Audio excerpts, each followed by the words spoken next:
కాలంగా సెక్యూరిటీ గార్డ్గా ఎన్సీఓలో పనిచేస్తున్నాను. కార్తికేయ కొత్త కాంట్రాక్టు జూన్లోన వచ్చింది. ఇంతవరకు మాతో ఎలాంటి అగ్రిమెంట్ కానీ చేసుకోకుండా 2 నెలలు జీతాలు బకాయి ఉంచి ఏజెన్సీ వారు కనీసం ఈ 2 నెలల్లో ఒక్కసారి కూడా వచ్చి ఇక్కడ ఏంటి పరిస్థితులు కూడా తెలుసుకోకుండా వాళ్ళ వైఖరిని చూపిస్తున్నారు.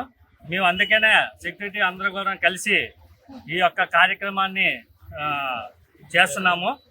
మాకు 2 నెలల జీతాలు తప్పనిసరిగా చెల్లించి మా ఆర్థిక బాధలను వాళ్ళు గమనించి మా ఆర్థిక బాధలు తొలగించాలని కోరుచున్నాను. మామిడి సూర్యనారాయణ గత 2 నెలలుగా జూన్ జూలైలోనూ కాంట్రాక్ట్ సరిగ్గా రాలేక మాకు చాలా ఇబ్బందులు గురి చేస్తున్నారు. జీతాలు కూడా ఇంతవరకు ఇవ్వడం లేదు. చాలా ఆర్థిక ఇబ్బందులకు గురవుతున్నాం. మాకు ఎప్పుడు కూడా 3 సంవత్సరాలు అయిన తర్వాత కాంట్రాక్ట్ బంద్ అయిన తర్వాత మళ్ళీ కొత్త కాంట్రాక్ట్ వచ్చి ఎప్పుడు కూడా ఇదే పరిస్థితిలో మేము ఉన్నాం. మేము అనుకోవడం చాలా ఇబ్బందులు పడుతున్నాం. పిల్లలకు ఫీజు కట్టుకోలేక, ఇల్లు అద్దె కట్టుకోలేక, కరెంటు బిల్లు కట్టలేక చాలా ఇబ్బందులు పడుతున్నాం. మా సమస్య పరిష్కారానికి చేయవలసిందిగా అధికారులు కోరుతున్నాం. ముఖ్యంగా రాష్ట్ర ప్రభుత్వం మంచి ఆలోచనతో ఈ కూటమి ప్రభుత్వం చాలా బాగా నడిపించినప్పటికీ కూడా కాంట్రాక్ట్ వైఖరి వల్ల ఈ ప్రభుత్వానికి చెడ్డ పేరు వచ్చే విధంగా వీళ్ళు ఉంటున్నారు.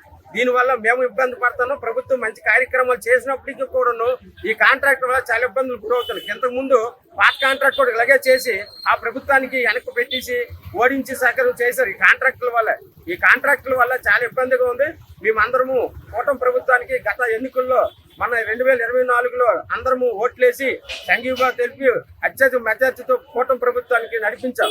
కూటమి ప్రభుత్వం వారు మమ్మల్ని మంచి దయచేసి మా యొక్క ఆర్థిక ఇబ్బందులు తెలుసుకొని అర్థం చేసుకొని మా యొక్క ఈ 2 మాసాలు మరి శాలరీ ఇవ్వకుండా ఈ కాంట్రాక్ట్ వారు రాకంటే ఉన్నారు. వారికి త్వరగా ఇది పరిష్కారం చేసి మాకు న్యాయం చేస్తారని కోరుతూ కూటమి ప్రభుత్వానికి నమస్కారం చేస్తాను. గవర్నమెంట్ హాస్పిటల్ సెక్యూరిటీ గార్డ్గా పనిచేస్తున్నాను. చాలా సంవత్సరాల నుండి ఇక్కడ చేస్తాను సార్. నేనైతే ఇక్కడ ప్రతి ఏ కాంట్రాక్ట్ వచ్చినా సరే ఇదే పరిస్థితి. సెక్యూరిటీ గార్డ్స్కి సరైన శాలరీ లేవు. మాకు ఇచ్చిన శాలరీ లేవు. 6 నెలలకు 3 నెలలకు మాకు ఇస్తున్నారు. మా పిల్లల చదువులు, మా భోజనాలు ఇవన్నీ కూడా మాకు చాలా ఇబ్బందిగా గురవుతున్నాం. అటువంటి కారణంగా మాకు ఏ ప్రభుత్వం కూడా వచ్చినా సరే ఇదే పద్ధతి జరుగుతుంది. కానీ మా కలెక్టర్ ఆఫీస్కి వెళ్ళాము, అక్కడ కూడా మా సమస్యకి పరిష్కారం దొరకలేదు. అదే హాస్పిటల్ సిబ్బందికి కూడా అటెండ్ అయ్యాము, అక్కడ కూడా మా పరిష్కారానికి ఆన్సర్ దొరకలేదు. అది ఎవరు చెప్పినా సరే మా సమస్యల కోసం ఎవరు కూడా పోరాటం చేయట్లేదు. ఎటువంటి ఆలోచన కూడా లేదు. అయితే మేము దిక్కుతో ఇలాంటి పరిస్థితుల్లోనూ మాకు సిఐటి యూనియన్ ద్వారా మాకు ఈ అవకాశాన్ని వచ్చింది. ఈ అవకాశం ద్వారా మేము ఈ వీడియో ద్వారా మీ అవకాశాన్ని ప్రజలందరికీ తెలియపరుస్తున్నాం. దయచేసి మా బాధల్ని అర్థం చేసుకుని ప్రతి ఒక్కరు కూడా మాకు స్పందించి మా యొక్క ప్రతి నెల వేతనలు మాకు చెల్లించాలని, అలాగే మాకు గవర్నమెంట్ హాస్పిటల్ తరఫున మాకు ఎటువంటి సపోర్ట్ కూడా లేదు. ఎవరు కూడా సెక్యూరిటీ అంటే కుక్కల్లా చూస్తున్నారు. ఈ సమాజంలో సెక్యూరిటీ అంటే మీరు గేట్ కాడ ఉండే కుక్కలను ప్రతి ఒక్క ఏ సమస్య వచ్చినా సరే మీరు దగ్గరుండి ముందుండి కాపాడే పోరాడే కార్తికేయ యాజమాన్యం వచ్చి సుమారు 2 నెలలు దాటి 3 నెలలు వచ్చింది. రాగానే వచ్చి ఇక్కడ సంతలో ఆవులు నిలబెట్టేటట్టు మమ్మల్ని నిలబెట్టి ఇక్కడ మాట్లాడడం జరిగింది. అయితే రావడం కూడా ఒప్పందం కూడా వాళ్ళు చేసుకునే పద్ధతి కూడా మన నచ్చలేదు. సంతలో ఆవుల్ని బేరవడేటట్టు ఆడారు. వచ్చి నుంచి మేము కార్మికులకి అన్నం పెడతామని చెప్పలేదు, 30 మంది తొలగిస్తామని చెప్పడం జరిగింది. అది ఎవరైనా సరే తొలగిస్తామంటే ఊరుకుంటాం, పద్ధతి కాదండి సార్ అని చెప్తే వస్తామని చెప్పి వెళ్ళిపోవడం జరిగింది. అయితే ఇంతవరకు మేము చెప్తే 1-2 సార్లు వచ్చారు. వచ్చి ఇక్కడ ఉన్న కొత్తగా ఒక అధికారి వచ్చారు, జేడీ సార్ అని ఆయనతో సంప్రదింపులు చేయడమే జరిగింది.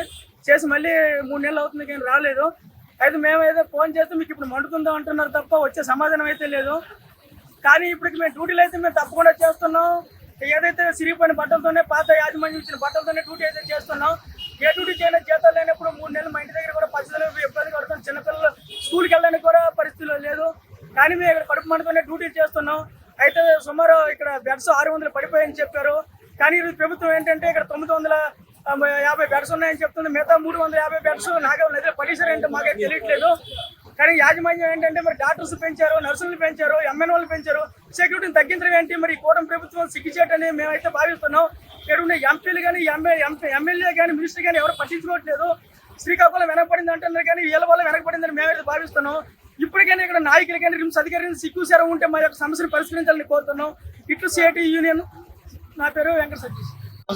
శ్రీకాకుళం జిల్లా కేంద్రంలో ఉన్నటువంటి రిమ్స్ హాస్పిటల్లో పనిచేస్తున్న సెక్యూరిటీ కార్మికులకు సంబంధించి జూన్ జూలై 2 నెలల వేతనాలు కూడా నేటికి కార్తికేయ సెక్యూరిటీ ఏజెన్సీ కాంట్రాక్టర్ చెల్లించలేదు. దీనికి సంబంధించి ఇప్పటికే రిమ్స్ అధికారులకి అలాగే కలెక్టర్కి కూడా ఈ సమస్య మీద ఇప్పటికే కలవడం జరిగింది.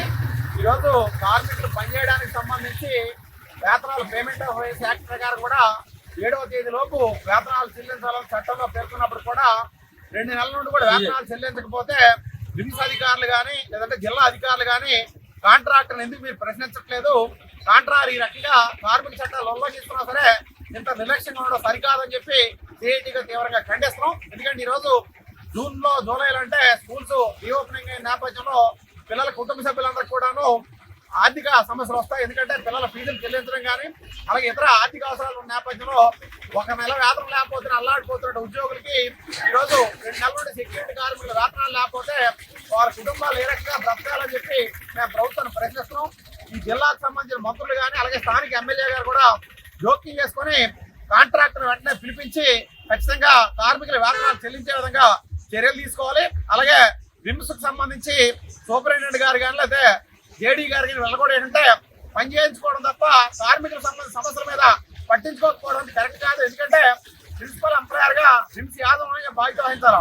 కాంట్రాక్ట్ ఏమైనా వైలేషన్ చేసినట్టయితే ప్రశ్నించాలని అధికారులు కూడా మౌనంగా ఎందుకున్నారని మేము ప్రశ్నిస్తున్నాం. ఇదే మీరు మౌన పాత్ర పోషించినట్టయితే రిమ్స్ కార్మికులు ఒంటరిగా లేరు. రిమ్స్ కార్మికుల మద్దతుగా సిఐటి అనుబంధ రంగాలు ఉండే ఇతర కార్మికులందరూ కూడా మద్దతుగా కూడగట్టి పోరాటాలు చేస్తాం. భవిష్యత్తులో జరగబోయే పరిణామాలకి రాష్ట్ర ప్రభుత్వం బాధ్యత వహించాల్సి ఉంటుందని చెప్పి హెచ్చరిస్తున్నాం. పి తేజస్వరావు, సిఐటి జిల్లా ప్రధాన కార్యదర్శి. తెలుగులో ఫాస్టెస్ట్ న్యూస్ ఇప్పుడు కొత్త అవతారంలో 5 సెకండ్లోనే పూర్తి వార్తా సమాచారం మీ చేతిలో. సోషల్ మీడియా ట్రెండ్స్ మీ కళ్ళ ముందుకే live TV and voice search ఆప్షన్స్తో ఇప్పుడే డౌన్లోడ్ చేయండి. యాప్ లింక్ డిస్క్రిప్షన్లో ఉంది.